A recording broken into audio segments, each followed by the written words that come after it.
little hole.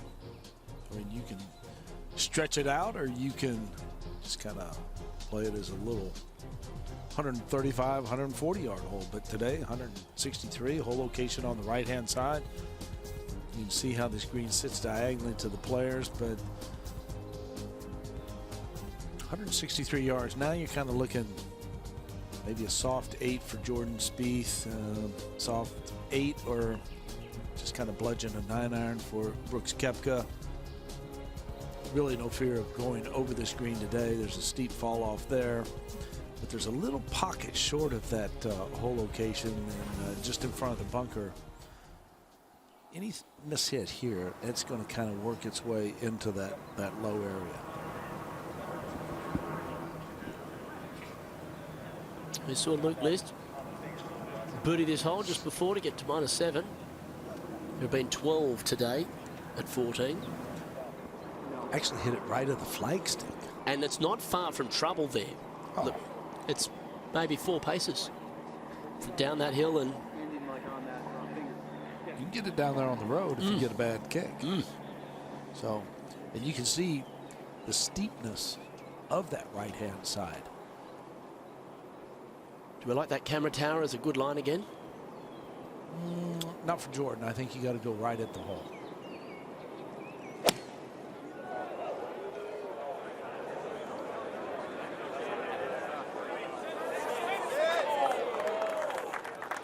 Little defensive, you took my line. He hasn't had full control of his irons today.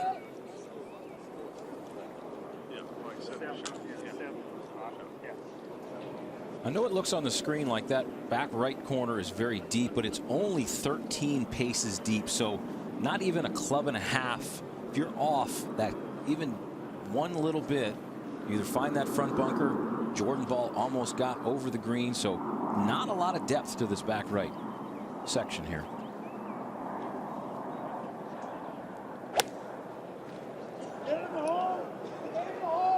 Pretty much the same line. Yeah. To your point earlier, Steve, when there were moments where you didn't have to be aggressive, don't. You've got a 6-shot lead. You're rolling along comfortably. Yeah, that's a yellow to red light hole location for me personally. There's just not much depth. They were playing it left. Green had a lot more. You know, Green had about 20 yards of depth on the line that they took it. So your margin for error gets a little bit bigger on that side. So smart play. You know, sometimes you see the player ahead of you hit a shot and your eye just goes that way as well. So smart play. Congratulations to Harold Varner III in the clubhouse with the low round so far. A 3 under 67 has him at -5 now, and depending on how the others finish, he might very well get himself the final tee time of the day. We'll find out how Luke List, Dustin Johnson, Jordan Spieth and co finish up here on this Saturday, but it has been a much tougher day for scoring at Bethpage Black in what has been gorgeous conditions. It certainly has. At the start of the week was just brutal. And over 2 inches of rain Sunday, Monday. Temperatures are in the high 40s. And everyone was concerned how this week would play out. It was not what we wanted for a May PGA, but here we are on Saturday and the weekend. Another day like this. Forecast for tomorrow.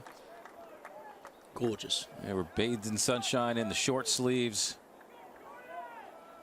It's spring on Long Island. It's time to get this golf season going, and I love this position that the PGA Championship is in now in this point of the year. It changes the whole landscape of everything. Changes the way these players prepare. We see Tiger Woods not quite understand exactly, not wanting to push his body with all these championships, just one each month after another. But as far as the PGA members and the PGA Championship goes, and pushing their initiatives for golf, because this is the start of golf in the Northeast, this is a great time to get people enthused in the game. I agree. And when it was positioned in August, now you're approaching Labor Day, and I'm growing up in the Midwest, I was always under the belief that when Labor Day came around, okay, back to school, everything just kind of goes away.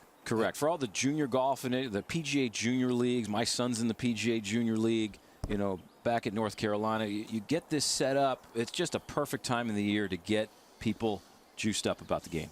Well, that was very much one of the major reasons behind the PGA's desire to move this championship to May. Now Jordan Spieth finds himself really in a position where he just wants to lag it into gimme range, but we've seen him hole a few long ones this week. From this distance, he's been fine. Now he's gone by the hole 3, 4, maybe 5 feet, but today it hadn't been as sharp as it was the first 2 days, but he, you know, strokes gained putting, he was #1 in the field. But I've never worried about Jordan with the pace of putts.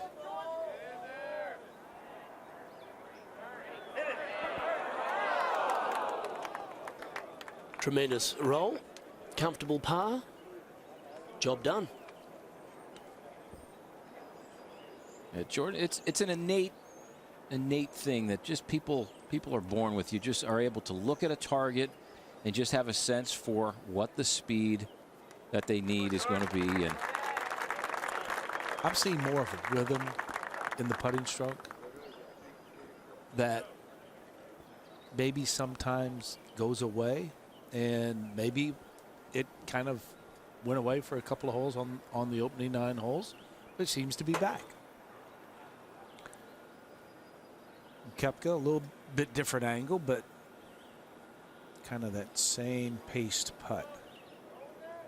From right on 30 feet, a no stress par. That's all you're looking for. You are looking just to make sure that, okay, hit a green. Don't work too hard on trying to make par. Got the 6-shot lead. He'll stroll down the hill. And while they do that, let's take a look at Making of a Major, presented by Callaway. This is Ready for Bethpage, presented by Cintas. I'm Amanda Valionis. The 15th hole may appear benign, but it's actually one of the most treacherous holes on the golf course. To explain why, Charlie Bowling takes us through this monster on the black course. Yes, Amanda, this is a monster. And I'm standing at about the 190-yard mark. Players who've hit a 295 will be right here. And the elevation on the second shot is going to make it play longer than it looks. And my recommendation is to hit the fairway here, boys, because those missing this fairway are going to have a very difficult time getting on the green in 2. It's one of the toughest golf shots on one of the toughest holes on the black course, which is why it's only recommended for highly skilled golfers. So that's how to be ready for Bethpage, presented by Cintas. It really is a challenging golf hole, and a 4 here all 4 days will certainly see you pick up a few shots to the field. Well, Brooks Koepka, he marches to that tee with a 6-shot lead over Luke List, Dustin Johnson, Harold Varner, and Jazz Janawattanond, the closest pursuance.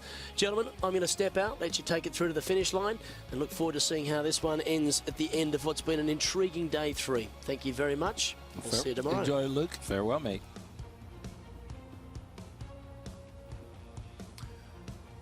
Well, Brooks Koepka back on track after that birdie at the 13th hole, the par 5, and par at 14, and now approaching the tee at 15.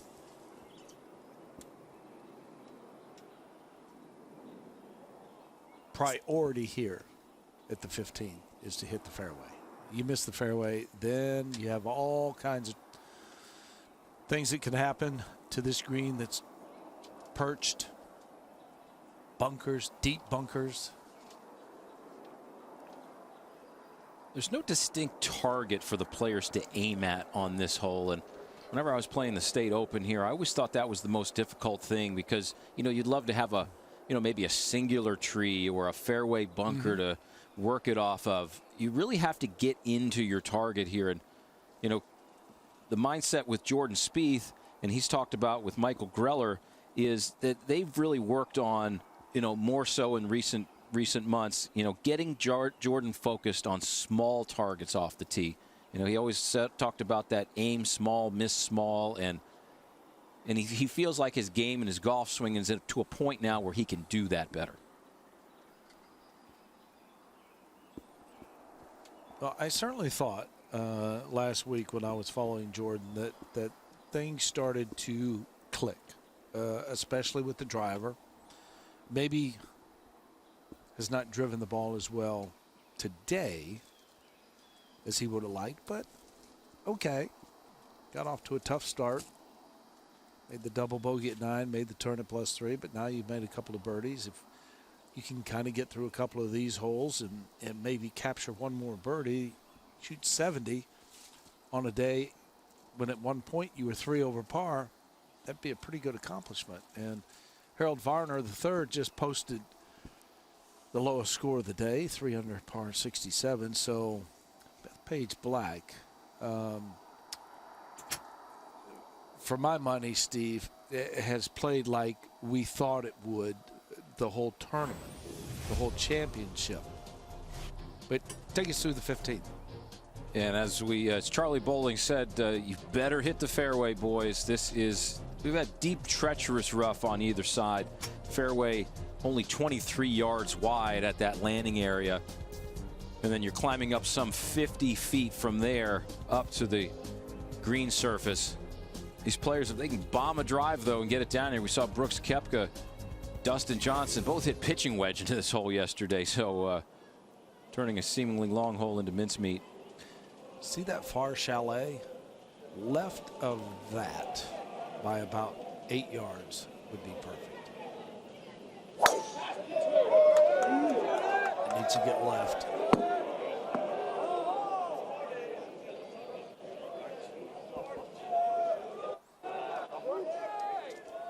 That is strictly lie dependent right there, and a little shake of the head by Jordan.